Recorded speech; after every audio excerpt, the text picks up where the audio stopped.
Hello दोस्तों, class with education में आपका बहुत बहुत स्वागत है। दोस्तों आज हम महिला पर्यवेक्षक की वैकेंसी के सिलेबस के बारे में डिस्कस करने वाले हैं। दोस्तों जो वैकेंसी वो स्पेशली ओनली फॉर वुमेंस के लिए होती है, ठीक है, यानी कि जो भी महिला है सिर्फ उन्हीं के लिए वैकेंसी स्पेशली आती है। और दोस्तों ये जो वैकेंसी आपकी मध्य प्रदेश व्यापम यानी पीवी जो इसके एग्ज़ाम कैलेंडर के अकॉर्डिंग आपके अक्टूबर के महीने में आ सकती है। दोस्तों आज हम देखने वाले हैं कि इसका सिलेबस आपका क्या रहता है, उसकी क्वालिफिकेशन वगैरह भी क्या रहने वाली है। दोस्तों इसका भी जिन भी फीमेल्स का ओनली अगर क्वालिफिकेशन अगर आपकी ग्रेजुएशन है, यानी कि अगर आपका कॉलेज आपने किया है ग्रेजुएशन स्नातक, तो आप इस वैकेंसी के लिए एलिजिबल हैं, ठीक है। बाकी इसका सिलेबस वगैरह क्या होने वाले हम देखने वाले हैं। और इसका जो आपका एग्ज़ाम होता है, आपका कुल 200 अंक का आपका इसका एग्ज़ाम होता है, ठीक है। इसमें आपके 4 सेक्शन होते हैं। तो पहला सेक्शन जो होगा आपका यह होगा आपको कौन सा पोषण प्रथम खंड जो होगा, इसमें 4 सेक्शन होंगे। प्रथम खंड होगा आपका पोषण एवं स्वास्थ्य का, ठीक है। ये होगा आपको कितने 55 अंक का।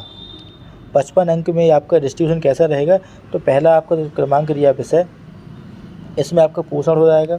पोषण के अंतर्गत आपके कुछ उप विषय यानी कि उप सब्जेक्ट दिए गए हैं। सब सब्जेक्ट जैसे कि आपका संतुलित आहार हो गया, मैक्रो एवं माइक्रो न्यूट्रिएंट्स हो गया, ठीक है, कैलोरी, प्रोटीन, विटामिन, सूक्ष्म खनिज, ठीक है, iodine, vitamin A, iron, zinc, vitamin, calcium की कमी से होने वाली बीमारियां एवं उनकी रोकथाम वगैरह, ठीक है।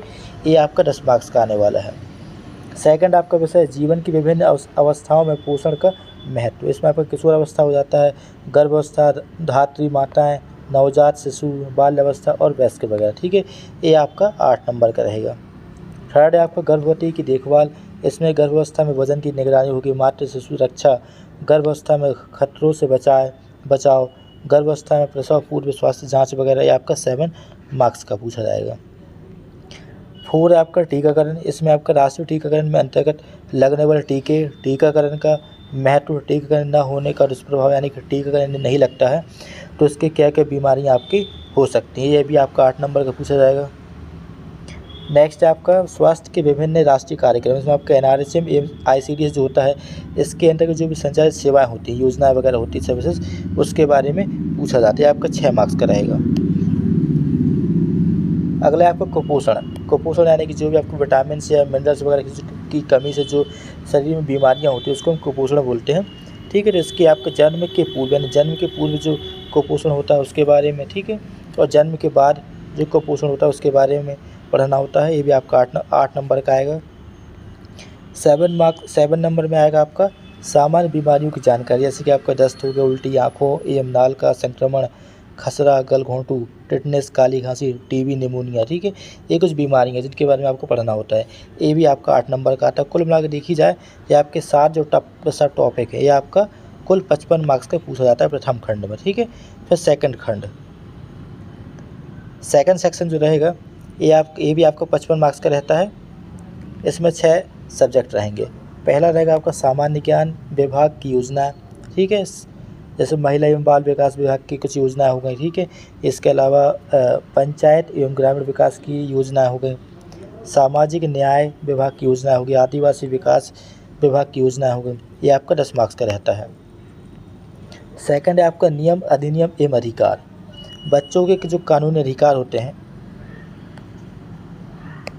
ठीक है, बच्चों को जो कानूनी अधिकार वगैरह होते हैं, ठीक है, इसके अधिनियम, शिक्षा का अधिकार क्या होता है, और महिलाओं के कानूनी अधिकार एवं संबंधित नियम, यौन उत्पीड़न के बारे में पढ़ना होगा, घरेलू हिंसा क्या होती है, दहेज प्रतिरोध अधिनियम क्या होता है, संपत्ति का अधिकार क्या होता है, बाल विवाह के रोक अधिनियम, ठीक है, खाद्य सुरक्षा अधिनियम। ये आपका 10 मार्क्स का आता है। थर्ड है आपका शारीरिक संरचना सामान्य ज्ञान। इसमें आपको पाचन तंत्र आ जाएगा, ग्रंथियाँ, प्रजनन तंत्र, किशोर अवस्था की विकास, प्राथमिक उपचार, ठीक है। ये आपका 8 नंबर का। 4 है आपका कंप्यूटर का सामान्य ज्ञान। इसमें आपका MS ऑफिस का सामान्य ज्ञान आता है, इंटरनेट आता है, मोबाइल संचालन का ज्ञान वगैरह, ठीक है। आपका 7 मार्क्स का रहेगा। फिर आपका 5, इसमें सामान्य गणित आएगी आपकी 8वीं स्तर की, ठीक है, 8वीं लेवल की मैथ्स आएगी। सामान्य अंक गणित, ठीक, दशमलव हो गया, परसेंटेज हो गया, रेशो हो गया, ब्याज, ठीक है, और आंकड़ों की व्याख्या, ग्राफ पढ़ना एवं बनाना। ये आपका 10 मार्क्स का रहेगा। नेक्स्ट है आपका सामान्य तर्क शक्ति यानी रीजनिंग। इसमें आपके सामान्य प्रश्न रहेंगे, जैसे आपकी सीरीज आती है और आकृति वगैरह के बारे में, आपका 10 मार्क्स का, ठीक है। तो कुल मिला के आपका सेकंड सेक्शन भी कितने 55 मार्क्स का आपका रहने वाला है। थर्ड है आपका प्रबंध के गुण। ठीक है। इसे बोलते हैं मैनेजमेंट प्रॉपर्टीज़। इसमें आपका संचार एवं परामर्श कौशल से संबंधित चीज़ें आएंगी। विकास की अवधारणा एवं उसकी प्रमुख चुनौतियाँ, ठीक है। पंचवर्षीय योजनाओं के बारे में आएगा। नेतृत्व विकास में आपका नेतृत्व क्षमता हो गई, गुण एवं कौशल, आंतरिक गवर्नेंस, संप्रेषण की परिभाषा, प्रकृति, माध्यम एवं अवरोध। पाँचवा है आपका सामुदायिक संगठन एवं मोबिलाइजेशन, समुदाय एवं सामुदायिक संगठन की साझा, ठीक है। समझ हो गई, सामुदायिक संगठन के सिद्धांत, सामुदायिक विकास एवं भागीदारी, ये सारी चीज़ें। इसके भी कुछ मार्क्स इस प्रकार से दिए गए 12, 10, 8, कुल मिला के 45 नंबर का आपका थर्ड सेक्शन रहता है। फिर बचता है आपको लास्ट सेक्शन, ये भी आपका 45 मार्क्स का आता है। इसमें आपके 4 सब्जेक्ट रहेंगे। बाल विकास का परिचय, शाला पूर्व शिक्षा परिचय यानी कि शाला स्कूल जाने से पूर्व जो शिक्षा दी जाती है उसके बारे में। विशेष आवश्यकता वाले बच्चे हो गए, बाल देखभाल एवं संरक्षण, ठीक है। तो फर्स्ट वाले सेक्शन में आपको बुनियादी अवधारणा होगी वृद्धि एवं विकास। इसके अलावा विकास के महत्वपूर्ण चरण, आनुवांशिकता और पर्यावरण के बाल विकास, ठीक है। प्रीनेटल विकास हो गया, प्रथम 3 वर्ष में विकास, 3 से 6 वर्ष के मध्य विकास क्या होता है इसके बारे में।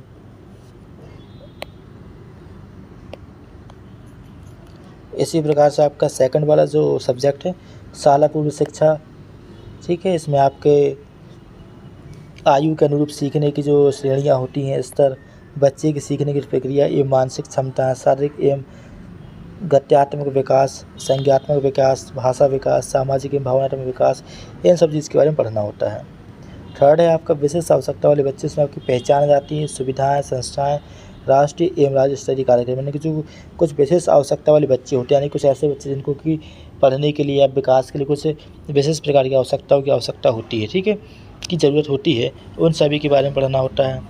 और लास्ट होता है आपका बाल देखभाल एवं संरक्षण। इसमें आपके बच्चे की देखभाल और संरक्षण की अवधारणा जाती है। संस्थागत और गैर संस्थागत देखभाल, ठीक है। संस्था में क्या देखभाल होनी चाहिए और गैर संस्था में उनकी क्या देखभाल होनी चाहिए। और अनाथ बेसहारा बच्चे जो होते हैं उनके बारे में। निःशक्त यानी कि जो हैंडीकैप होते हैं, एड्स प्रभावित बच्चे यानी कि ऐसे बच्चे जिनको कि एड्स की बीमारी वगैरह होती है उनके बारे में पढ़ना होता है, ठीक है। बच्चे और कानून के बारे में पढ़ना होता है। एकीकृत बाल सुरक्षा योजना, जो कि एकीकृत बाल सुरक्षा योजना होती है, इसके बारे में आपको पढ़ना होता है, ठीक है। तो लास्ट वाला सेक्शन भी आपका 45 मार्क्स का रहता है। तो कुल मिलाकर दोस्तों देखी जाए तो आपका ओवरऑल जो पैटर्न होता है एग्ज़ाम का, 4 सब्जेक्ट आपके पूछे जाएंगे, ठीक है। 4 सेक्शन पूछे जाएंगे, जिसमें कि आपके देखी जाए तो 2 होते हैं आपके कितने मार्क्स के, 2 होते हैं आपके 45 के, ठीक है। 2 सेक्शन जो रहेंगे आपके, 2 सेक्शन रहते हैं आपके कितने 45 मार्क्स के, और 2 सेक्शन रहते हैं आपके कितने के 55 के, ठीक है। तो 90 मार्क्स ये हो जाता है और 110 मार्क्स आपका एक्सेस हो रहा है, ठीक है। तो कुल मिलाकर देखेंगे यहाँ पे 200 मार्क्स का आपका जो एग्ज़ाम यहाँ पे कंप्लीट होता है, ठीक है। और कुल मिलाकर यहाँ आपको समय कितना दिया जाता है, तो एरिया था आपको टाइम दिया जाता है कितना, 3 घंटे का आपको टोटल टाइम मिलता है, ठीक है, सॉल्व करने का। तो काफ़ी अच्छी वैकेंसी जो कि स्पेशली आपकी वुमेंस के लिए आती है। तो अगर आपका क्वालिफिकेशन ग्रेजुएशन वगैरह आपने किया, BSc BA जो भी किया हो, तो आप उसके लिए एलिजिबल आप एग्ज़ाम दे सकते हैं, ठीक है। काफ़ी अच्छी वैकेंसी है। और वीडियो अगर आपको अच्छी लगी तो वीडियो को लाइक कीजिएगा और शेयर जरूर कीजिएगा दोस्तों के साथ। मिलते हैं नेक्स्ट वीडियो में।